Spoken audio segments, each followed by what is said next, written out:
Okay, well, it looks like our number of participants has slowed down, so I think most of our attendees are here already. So welcome, everyone. My name is Jennifer Boyko. I'm the Senior Manager of Scientific Operations with the Canadian Longitudinal Study on Aging, or CLSA for short.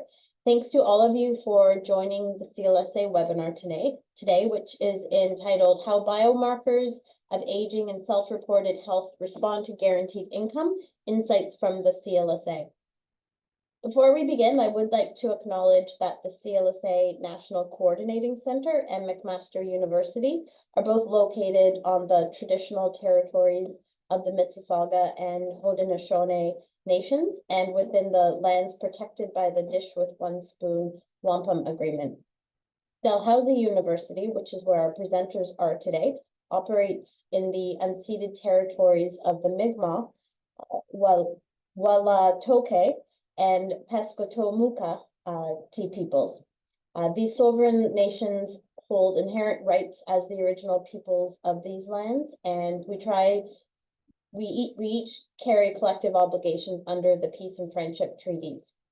Section 35 of the Constitution Act of 1982 recognizes and affirms Aboriginal and treaty rights in Canada. As attendees of this webinar, I encourage you to continue learning following the webinar today and to acknowledge the original inhabitants of the lands where we all currently have the privilege to do research, live and work wherever that may be for you. Now, some housekeeping points.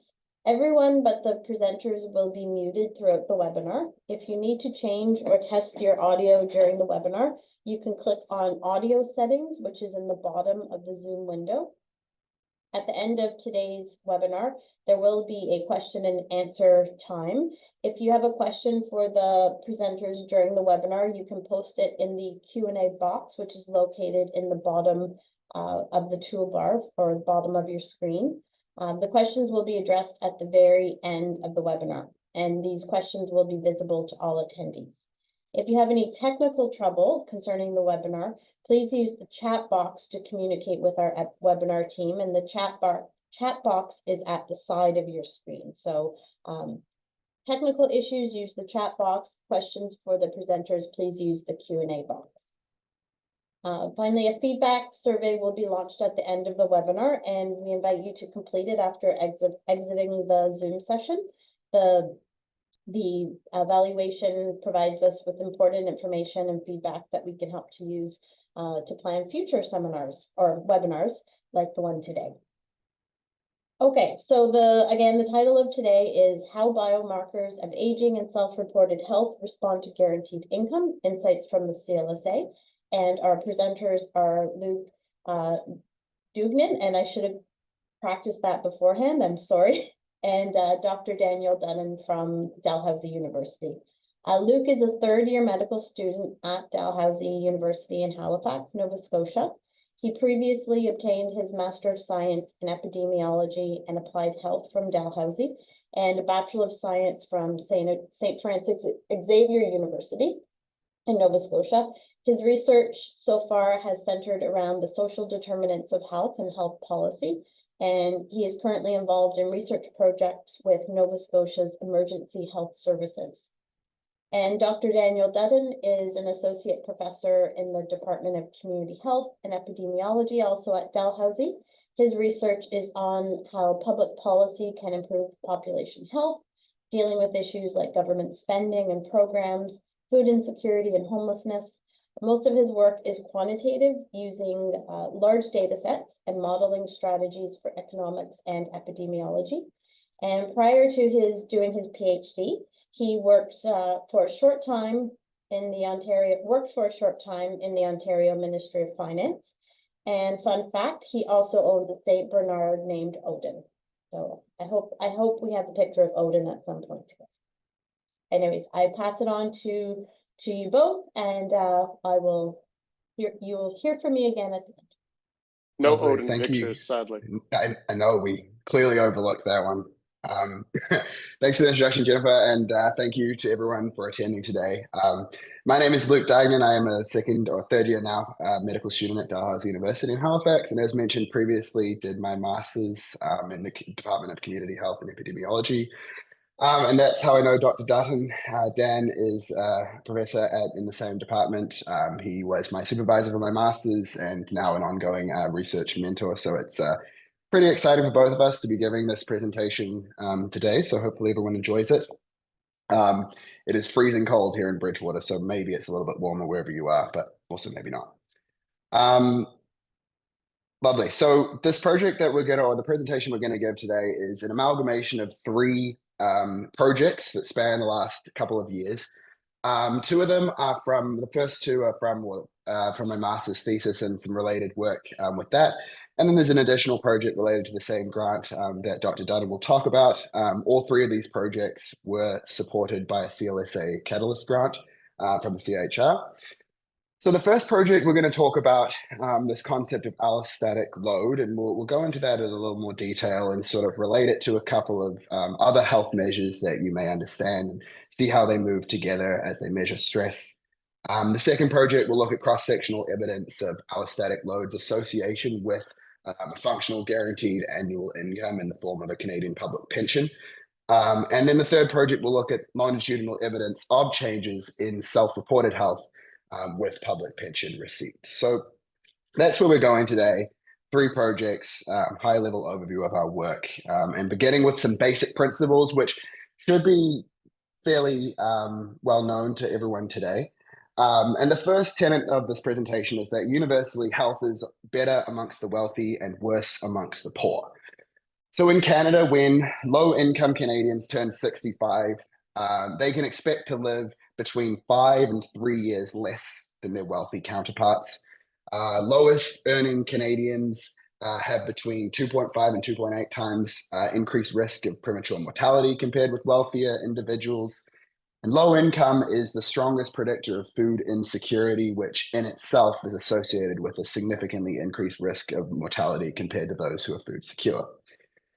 In terms of morbidity and health behaviors, low-income Canadians have been shown to have twice the rates of diabetes, poor self-rated mental health, and hospitalizations. They're less likely to consume fruits and vegetables, obtain adequate sleep, engage in physical activity, and are more likely to be a current smoker. All of this to say they are significantly more likely to become a high-cost healthcare user.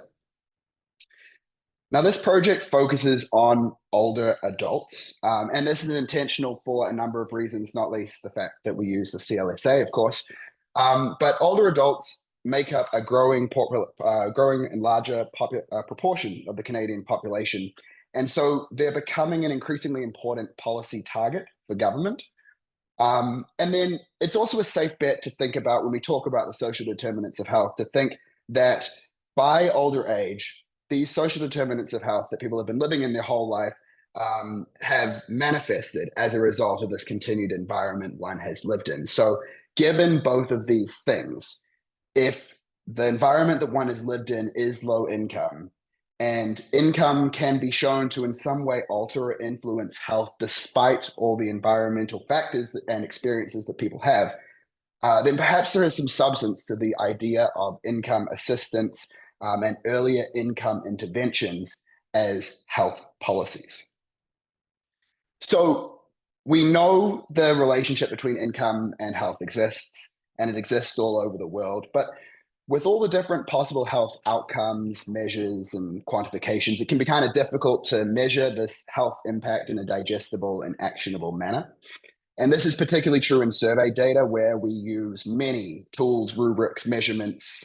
They're all used to inform health policy development and clinical decision making. But all of these metrics naturally walk a balance between comprehensiveness and practicality. So big comprehensive measures of general health, which rely on a variety of markers and variables, are very useful in research settings and when full information is available. But there are also strong advantages to measures that can be computed from regularly measured data available in most clinical settings, such as emergency rooms and primary care provider offices. So we sort of have this scientific tension between large, complex indices and more simple omnibus measures of health, both of which share a common goal and can be useful for assigning resources or informing policy. And a good example of that tension is one that we explore in this first project, and it's between a frailty index and allostatic load. So frailty is not a foreign concept to anybody here, I'd imagine, and it refers to a state of vulnerability to adverse health outcomes due to age-related decline across physiological systems. It has a number of different definitions and methods of measuring it, and just one of those ways is what's known as a frailty index. So frailty indexes aim to quantify functional and physiologic deficits through a combination of self-reported clinical and laboratory-based measures. Increased frailty index scores have been shown to be associated with increased hospitalization, stroke, all-cause mortality, to name a few.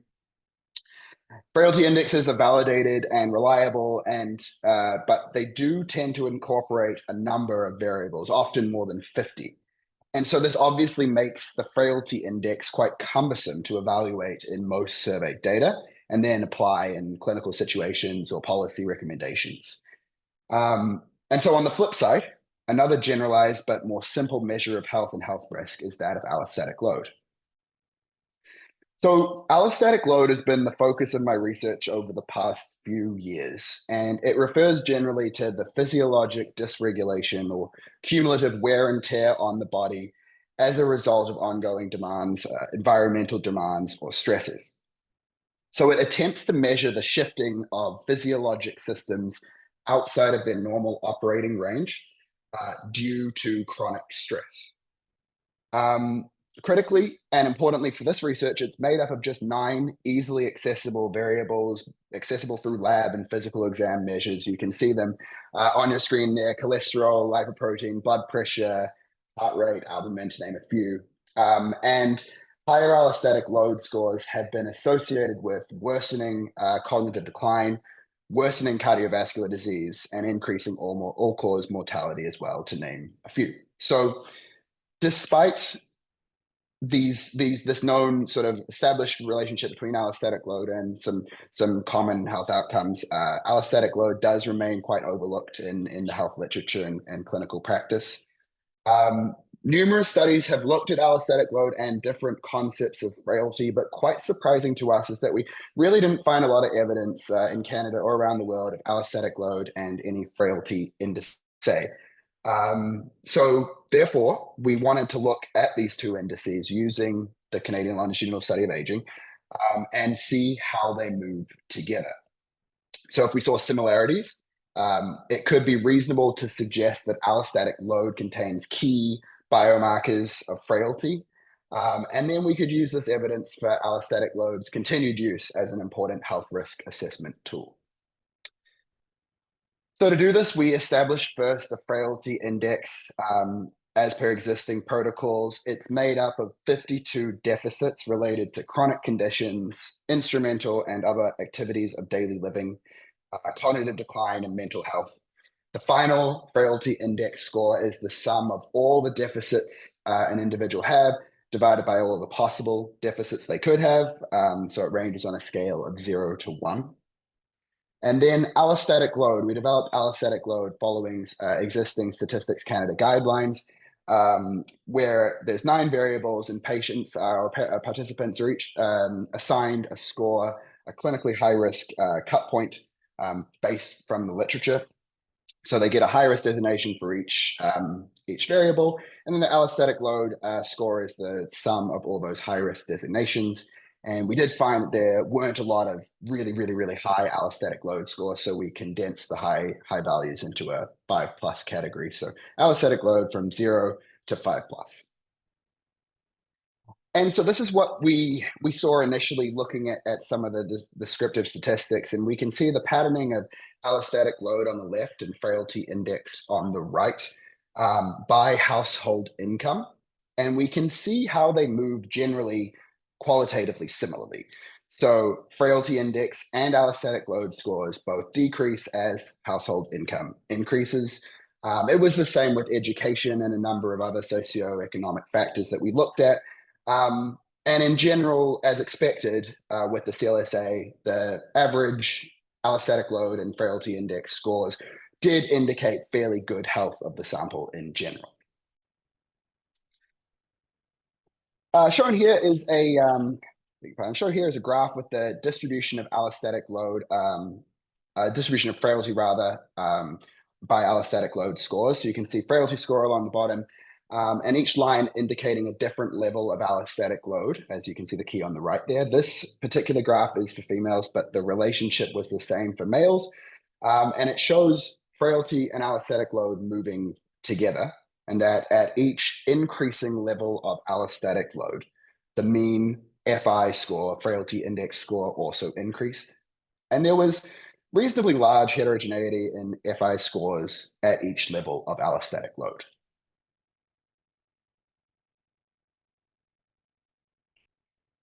Furthermore, we used linear regression to examine the association between frailty index scores and allostatic load scores. And here we see part of that model. And with a standardized frailty index score as the dependent variable, just to make things a little bit easier to interpret, allostatic load as a predictor.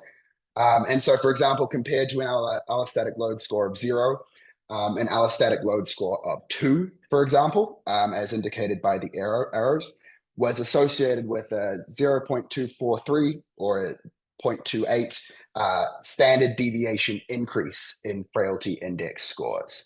And then you can see that all levels of allostatic load were significantly associated with increased frailty index scores as well. And as I mentioned, with a standardized frailty index score, these coefficients are in standard deviations of the frailty index. And then finally, we built a logistic regression model to explore the relationships between allostatic load, frailty, and self-rated or self-reported health. So self-reported health is a common and validated measure of general health. And we sort of just built this model to further underscore allostatic load's clinical utility, should it also move in a similar manner to self-rated health as it did with frailty. And so for the first model here, what we see is that males and females, for example, under 65, every 1 unit increase in allostatic load was associated with about 1.5 if we invert those odd ratios for improved interpretability. Every 1 unit increase in allostatic load is associated with about a 1.5 times increased odds of reporting poor or fair health. And then if you look down the sort of line as we increase age groups, you don't see a lot of fluctuation in these odds ratios. They maintain a lot of consistency throughout the different age groups. And in the second model, we did the same thing, but with the frailty index as well. And here, for example, in those under 65, a 1 standard deviation increase in frailty index score was associated with about 3 and 5 times the odds of reporting poor or fair health. And then if you look down the lines like we just did, you can see that this effect did sort of attenuate a little bit with age as well. And we sort of discuss a bit more of this in the publication, which hopefully will be published within the next couple of months. It's in the process at the moment. But a little bit too nuanced to go into today. But I think it's important to point out that a weighted standard deviation of frailty index score represented about just under 3 accumulated deficits for that individual. So because of that difference in the number of accumulated deficits in a standard deviation of frailty index versus a 1 deficit increase in allostatic load, which is a 1 unit increase in allostatic load, despite the difference in the odds ratio size on this table, we sort of interpret them as behaving quite qualitatively similar. And so what does all this tell us? Well, the first thing that it tells us is that allostatic load and frailty were both similarly patterned by socioeconomic and sociodemographic factors. It also tells us that higher allostatic load scores were associated with increased frailty index scores, consistent across both males and females. And then finally, higher allostatic load and frailty scores were both associated with increased odds of reporting poor or fair health. So given the similarity in their relationship, both with allostatic load and frailty, and then with self-reported to self-rated health, we sort of feel that it's reasonable to suggest that allostatic load may in fact contain those key variables of frailty, and that at the very least it could be used in a similar capacity to what frailty indexes are currently used in today. And the added advantage being that with less clinical and administrative burden, and the potentially added benefit of increased generalizability across age groups, allostatic load may in fact represent a more practical and efficient measure of health and health risk. So that's the conclusion of project one, and it ties nicely into project two. So as I mentioned, this one is in the process of hopefully becoming published shortly. But it leads into the second project, which was published in the middle of last year. This was my master's thesis. And so we've talked a lot about using these health measures on a health policy level, and we'd like to share with you today what when allostatic load is used in the assessment of the health benefits of a fairly popular, if underutilized program, and that is a guaranteed annual income. So once again, we've established that poverty is a pervasive and ongoing health concern. And one simple poverty reducing strategy is that of a guaranteed annual income. So strictly speaking, a guaranteed annual income, a GAI, is a recurring payment provided by the government without condition to all of its citizens. And the real benefit of a GAI is that it provides financial security and consistency, and thus it has the ability to address problems that are the result of inadequate coverage or income, things like food insecurity, paying rent, and all that kind of stuff as well. So in Canada, large-scale GAI evidence is scarce. There's two big experiments that have happened in the past, one in the 1970s, MinCom, and one a little bit more recently than that in the Ontario Basic Income Pilot. Both of them showed improvements in things like hospitalization rates, decreased stress, improved housing stability when people received guaranteed income. But both were cut short quite prematurely, and both did not end up publishing much in the way of health benefit or health evidence from these guaranteed income projects. But something that a lot of people don't realize is that in Canada today, we have a GAI, basically, and that's the Old Age Security Pension. So for anyone unfamiliar with the pension, when a Canadian turns 65, they automatically qualify and become enrolled in old age security, which together with the guaranteed income supplement provides a income floor of just under $22,000 every year for everyone over 65. So it does begin to get clawed back at higher income levels, and it's non-contributory, which is unlike the CCP or other sort of pensions, meaning that it is sort of oriented towards poverty reduction, and it tends to be relied on more heavily by those with lower financial means, both due to its dollar value and its predictability. So therefore, using this unique, concise measure of health that we talked about, allostatic load, which was available obviously through the CLSA, we wanted to use allostatic load to investigate the health benefits of receiving old age security, which is functionally a guaranteed annual income, in financially insecure older adults using this allostatic load measure. So first, we developed an allostatic load index, exactly as I described earlier. Once again, an accumulation of deficits from 0 to 5+. And secondly, we developed a financial security variable. So we wanted to get an idea of an individual's overarching financial security status, as income alone was felt that we may not accurately represent one's wealth, particularly in the age group of retirees. And so in trying to incorporate both liquid and non-liquid assets along with income to paint a picture of one's overall financial security likely was more accurately able to represent one's consumption. So we defined financial insecurity variable, as you can see there, as a total household income less than $50,000, total savings less than $100,000, and either not owning a home or owning it with a mortgage.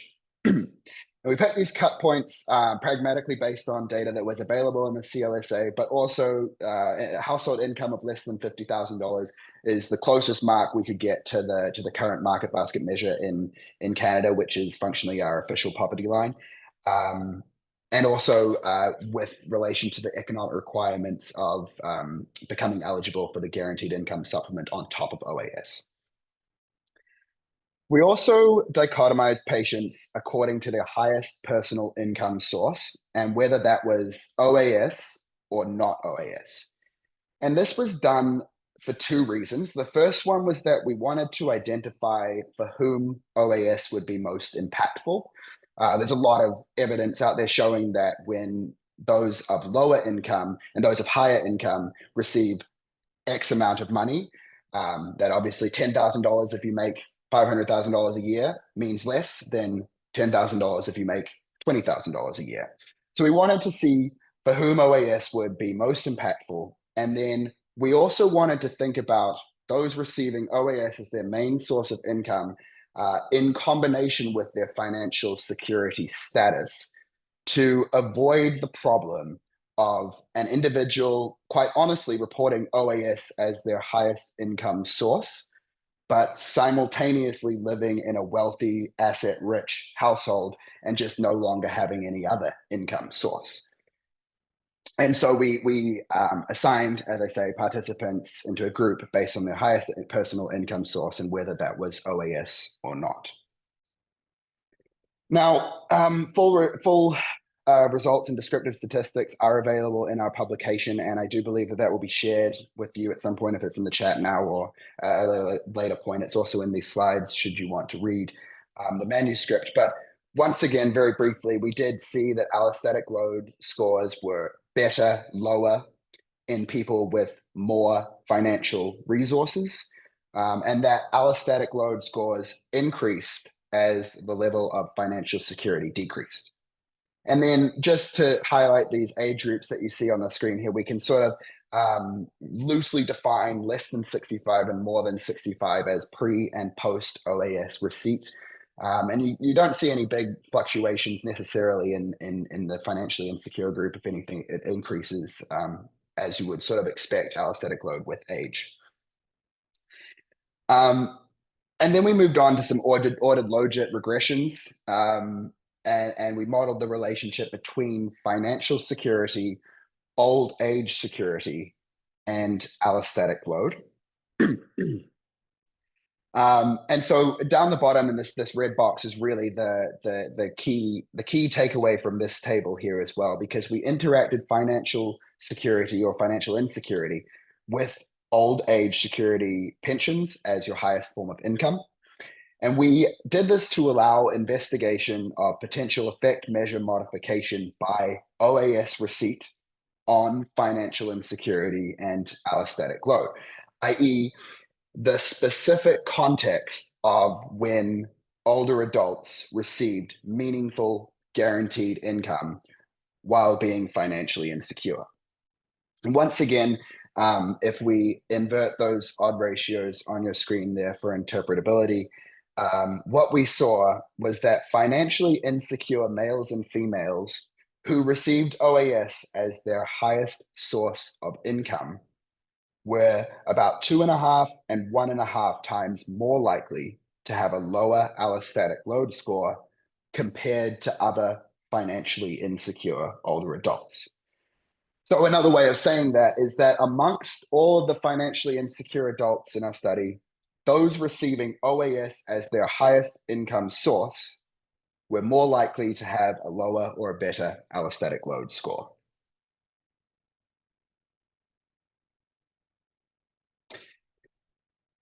So thinking about these results, what are the takeaways here? One is that there was obviously a clear patterning of allostatic load by financial security status. And receiving old age security as highest personal income source appeared to almost totally remove the health penalty associated with being financially insecure. And so this really is consistent with the notion that there could be an objective health benefit to receiving guaranteed annual income. Now, it's worth noting that we did use a pretty conservative measure of financial insecurity, and results were still seen. So, if anything, this underestimates the potentially positive impact of guaranteed income. And when we think about GAI programs in the future, I think this gives a nice insight into the fact that ideally, income alone maybe shouldn't be used, and financial security status, something that incorporates wealth, may be more sufficient to actually capture those in need. And I think an important point as well is just to mention in the context, GAI receiving guaranteed income is context dependent based on the person, because when we think about it, $22,000 isn't a ton of money. It remains well below the market basket measure for Canadians. But it is a significant improvement from every provincial social security program. And so I think that's a big deal, because finally their income has gone up from provincial social assistance programs. And it sort of speaks to that point that I mentioned earlier, that absolute dollar value is less important, and it's the relative value of guaranteed annual income that is the difference maker. So why is all this important? Well, in some measure, we'd like to be able to use this to inform future policies. And guaranteed annual income is not a new policy in Canadian political discussions. It's been ongoing. The earliest traced back to the 1920s. And OAS as a program is meant to cost about $87 billion by 2027. So there are a number of concerns regarding sustainability. And so when we think about research like this, we can use it to guide future directions of programs such as OAS. And it also highlights how blanket changes to the program, such as raising the age of eligibility to 67, for example, may actually harm certain groups of seniors. So by quantifying these health benefits using simple and practical measures such as allostatic load, we can provide evidence in favor of building up, making more robust these programs and not tearing them down. Additionally, you can envision potentially downstream savings and things like healthcare costs, although that is well outside the scope of this project today. But it does beg the question, why? Why do we make financially insecure individuals wait to turn an arbitrary age before they qualify for more generous public payments, which appear to improve their health? So this research here was cross-sectional in nature, and that was one of the main limitations of this research. So we did take it a step further in the third and final project that we'll discuss today. So I'm going to hand over to Dr. Daniel Dutton to close out this presentation. Thanks, Luke, and thanks for doing such a great job describing the pension, the federal pension that we study here, and allostatic load. However, I think we step away from allostatic load for this last project. Are you happy if I just say next slide when I want you to say to go to the next slide? Absolutely. Great, thanks. I'm sensitive to the time. I'm going to try and do this in under 7 minutes. On the screen here, you see Laura Jimenez, another master's student in our program, who I think is here today. She took this idea, which was a bunch of results, and turned it into a paper that makes sense to human beings rather than a pile of random files on my computer. So thank you, Laura, for your efforts here. And I think you deserve the first authorship here about transitioning onto a guaranteed annual income. So like Luke said, most of the evidence that we've looked at previously and in Luke's project was cross-sectional. And you can imagine routinely we get asked, okay, well, what about longitudinal evidence? With the CLSA, we were able to do this, and I was very excited. So go to the next slide, please, Luke. I'll talk about the project very, very quickly. So back when dinosaurs roamed the earth and I applied for this grant, it's actually before COVID. It's not that long ago, but it feels like a long time ago. The data set I had access to was the baseline and follow-up one. Oh, look at that, a typo. So your slides were all perfect and my first slide has a typo. That's great. Sorry about that, everyone. And we're looking, I was interested in looking at changes in health status as people transition onto these pensions, particularly people who have a low income before the pension. The pensions, as Luke mentioned, have a floor of $20,000. So they might not make a big difference for people who are working. Some people continue to work past age 65. And so transitioning onto the pension for people who are on social assistance is actually kind of like a doubling of their income, depending on what place in Canada they live. And so I thought, what health outcomes could be responsive to this? And we ended up settling on activities of daily living. They're important. We use them clinically for things. It's possible to observe a change in these things, unlike stuff like maybe a chronic disease status. We wouldn't expect that to reverse overnight. And this is relevant to older adults. Older adults, can see an improvement in activity of daily living. They might not see an improvement in their blood pressure in day to day. And we used logistic regression to model the likelihood of either reporting an improved or degraded ADL for each sex, males and females. And we include another number of confounders, and we allow the effect of this pension to be modified by baseline income, similar to what Luke did in his project. We were talking about modification by financial security, but here I just chose the income that you started at. So operationally, we're saying, okay, you can belong in one of 4 income groups, the lowest income group being $20,000 or less, and the highest one being something like $100,000 or more.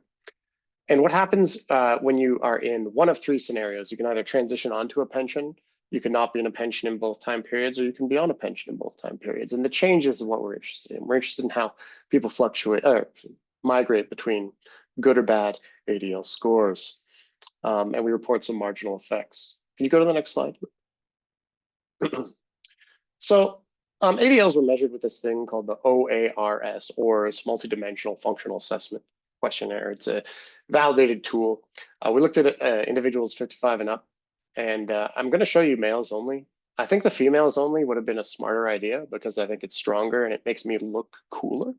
But I just picked males. There's 12,600 of them. The CLSA, if you've worked with it, pretty healthy group of people. 94% of them had no functional impairment in the sample that we ended up using. Only 3% of them were in the poorest group, and 90% of them owned their own house. So this was quite a good, well-off group of people at the beginning of our project. And here are the pension statuses. And transitioned is in blue here because the blue bars are the graphs on the graphs that are about to follow are the ones that are interesting. And if you had OAS or OAS plus it's GIS, we call it you've transitioned onto a pension. It's one of your main sources of income. And you can see, even though this is a rich group, substantial proportion of our sample transitioned onto a pension in our time period. Let's go ahead, Luke. I see the questions are popping up. I'll read them at the end. I can't read them all. I'm trying to knock this off, but undoubtedly, I'm explaining this incredibly quickly. So ask away.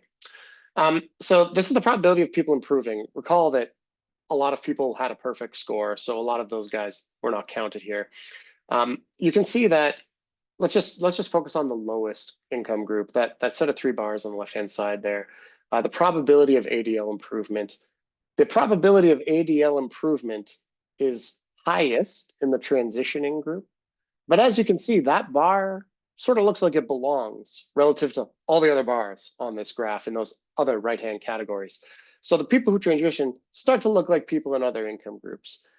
But the people who do not, or the people who are on the pension that is very small, now this is going to be like people on a survivor's benefit or some corner case. This is an incredibly small group, that black bar in the left-hand group. They all end up having this lower probability of improvement.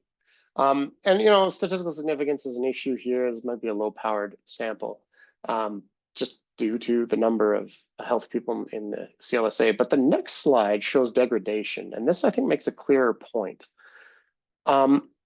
Most of the time, only about, let's call that 10% of people expect their ADLs to degrade across these 2 time periods, depending on what income group they're in.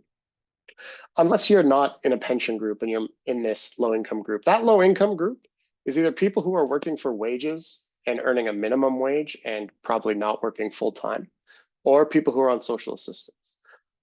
That's who's represented by that gray bar. The probability of ADL degradation in that group is the highest that we observe anywhere. In that same group of people at baseline, when they transition onto the pension, they are experiencing a decrease of about 50% of that likelihood, and they start to look like the other income groups. Now, in females, it's a little clearer, but the equivalent of moving from that gray bar to that blue bar on the left-hand most set of bars is the same as having your income go from less than $20,000 to $50,000 to $100,000. That's a large change. And so Luke talked about how the pension is not a lot of money. It's not a get-rich-quick scheme. But the stability of the pension seems to be the driving characteristic of what makes these health outcomes change over time, at least according to me. Luke, I think we just have conclusions. So you actually talked about this already, Luke, that why do we make somebody wait? But the public pensions aren't a health intervention. They're part of Canada's incredibly successful decrease of older adult poverty. But they have this kind of nice knock-on effect of improving health quality when we measure it. So Luke mentioned why make somebody wait till they're 65. So I won't beat that dead horse. But one of the things I'm often asked about is retirement. Like when you retire, presumably life gets better, I've heard, because you're not going to work and sending emails and filling out forms for the university, et cetera, et cetera. Operationally, it will be a fabulous increase in my quality of life. However, the people we're talking about, when we talk about the main beneficiaries of these guaranteed annual income transfers, are not, they're already in an incredibly low income group. They're probably not working in the first place. So I really don't believe it's the retirement effect with low income people at least. So that's my interpretation of a common question that we get. I think the next is, thanks. I see the questions are piling up here. My God, I have been ignoring them completely. Oh, well, okay. Well, thank you, everybody. I got distracted by the questions. Thanks, everyone. Those are our emails. Feel free to email. I see there's a number of questions here from Claire. Luke, have you been following these questions at all while you've been clicking through the slides? I guess we can see your screen, so maybe you haven't been. No, I haven't. I think Jennifer was going to compile them and I'll go through make them a little more digestible. I do see that Claire has been very busy, so I think just a reminder, first of all, thank you very much for the presentation and the very interesting topic. It's always nice to have something that's bringing together the different facets of the CLSA, and of course the implications on policy is quite significant. So some of these questions will probably go back to the first study that you described, but we'll kind of go through them and just make sure they're all taken care of. And then, of course, if anybody else has any questions, please feel free to put it into the Q&A box in the middle of the screen. So the first question is, as per the graphs, frailty seems to be less associated with socioeconomic status than allostatic load. Is she right about this? Okay, I think I remember this question coming up because I had the privilege of not talking. So this would have been, I think it's around study 1 where you showed those graphs. By the way, Luke, these are the same graphs that minutes before this presentation you said, hey, Dan, I added some new graphs. So I think this is with respect to the graphs that show frailty and allostatic load dropping over income. Sorry, the specific question was, is it stronger in allostatic load or frailty? Like, is the slope steeper in either of these? I think that the y-axis for allostatic load and the y-axis for frailty aren't exactly the same units. So I wouldn't know if we can interpret much about that slope over the same.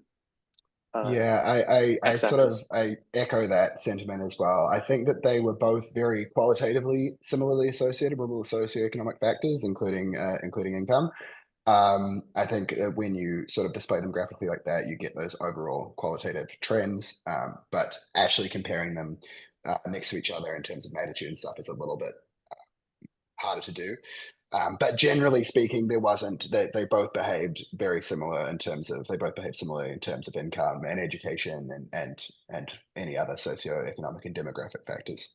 I think one of the common challenges across all these figures and every result you faced with this first project was that a 1 unit change in allostatic load is large, and a 1 unit change in the frailty index represents a smaller number of things changing.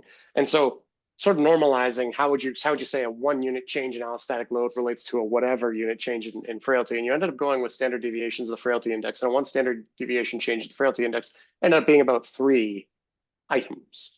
And so I think that if you're trying to say which is more related to income, it is hard just from that picture, because there was a lot in the background going on there. But I think you talk about that in the publication. I do believe I, at the very least, discuss it. Yeah. Okay, perfect. Yeah, stay tuned. One would not want to comment on it before it comes out, would they? Okay, thanks, Luke. Thank you. So moving on to the second article now, or the second study you talked about, maybe a little bit more description might be helpful. So she said she's not following. The persons that are financially insecure who do not receive the OAS, what are they receiving? Are they receiving less or more? I would have thought they're receiving more, which is the reason why they're not eligible for OAS. And then in this case, the ones that do not receive OAS, would they be more wealthy, which would then reverse your conclusion? Any comments? Sorry, can you repeat that second part of that? She said, in this case, the ones that do not receive OAS would be more wealthy, which would reverse your conclusion. Right. I think that the important part here is that the people who aren't receiving OAS and who are financially insecure are largely less than 65. So not everybody, but most of the time, if you are in that financially insecure, not receiving OAS group, our sort of basic proposal of that one is that you're pre-65 and therefore sort of ineligible for OAS. And that was our goal. The reason that there may be some seniors who are still technically financially insecure but still report an income source higher than OAS is possibly due to the fact that we couldn't find sufficient categories to identify any more financially insecure people lower than the categories we use, because we use basically the bottom categories and we were limited by power and everything else as well. So the financial security or insecurity definition we used was, as I mentioned, admittedly generous, but by and large, the financially insecure people who are not receiving OAS as their highest source of income are generally thought to be people pre-65 and therefore ineligible for OAS.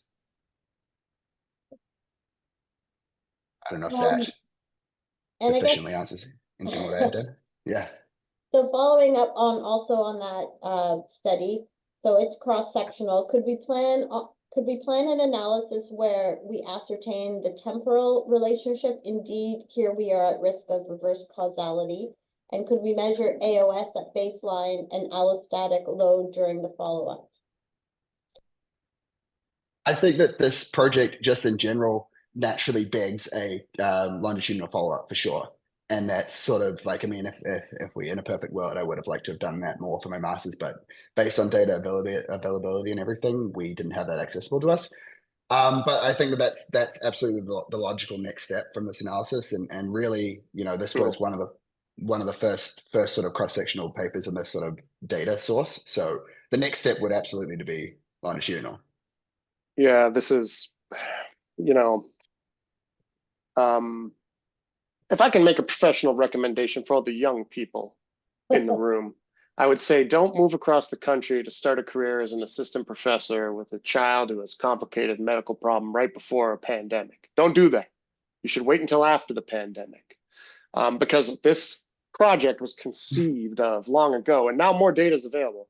So I think that a natural next step is the change in allostatic load, because allostatic load is blunt. Is your blood pressure high or low? If that changes rapidly, that is a hardcore endorsement of the potential guaranteed annual income Of course, we're still going to have that discussion around retirement, etc. But I do think the low income group is the key group. Also, we have more people transitioning as we have additional follow-ups that make the biomarkers available. Jennifer, you'd know them better than I would. I think there's a second follow-up of biomarkers available. There will biomarkers, we were just talking about them this morning, so there will be follow-up to biomarkers will be released at some point soon. So yeah. Okay, fantastic.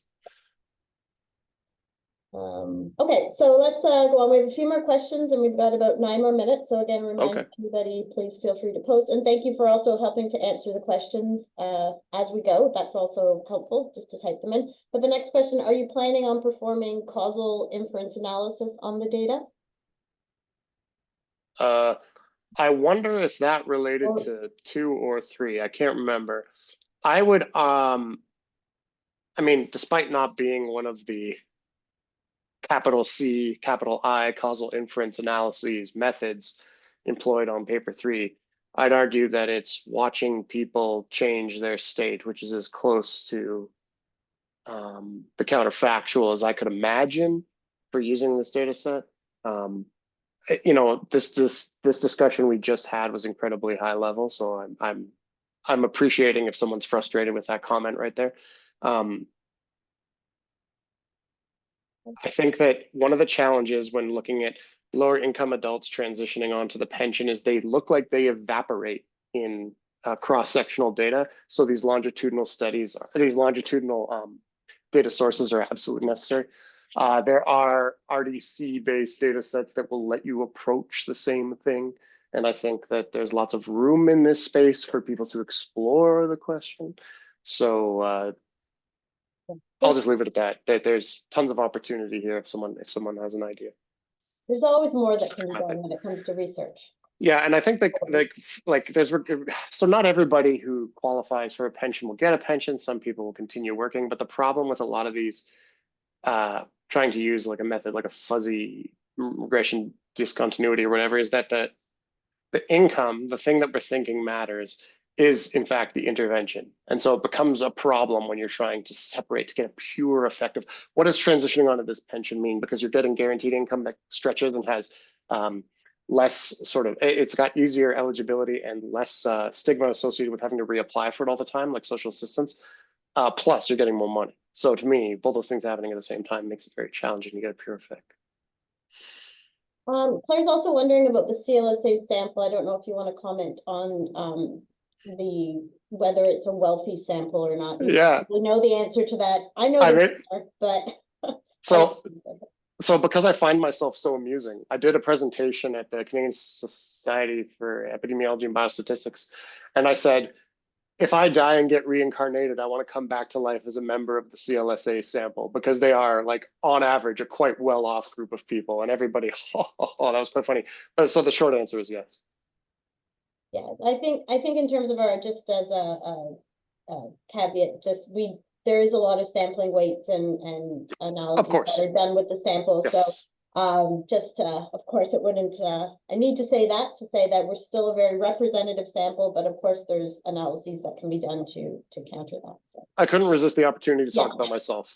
But yeah, you know, so compared to a sample of like the census, you would probably find a higher variety of low-income people in something like the census if you were trying to characterize those people.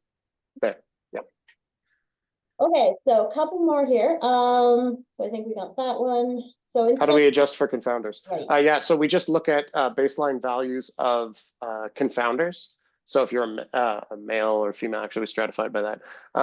Most of the things we take your baseline level of and put them in additively in a model of which one of these things are associated with you either improving or degrading in ADLs, the key variable being your pension state, either you transitioned or you're made, having or not having a pension.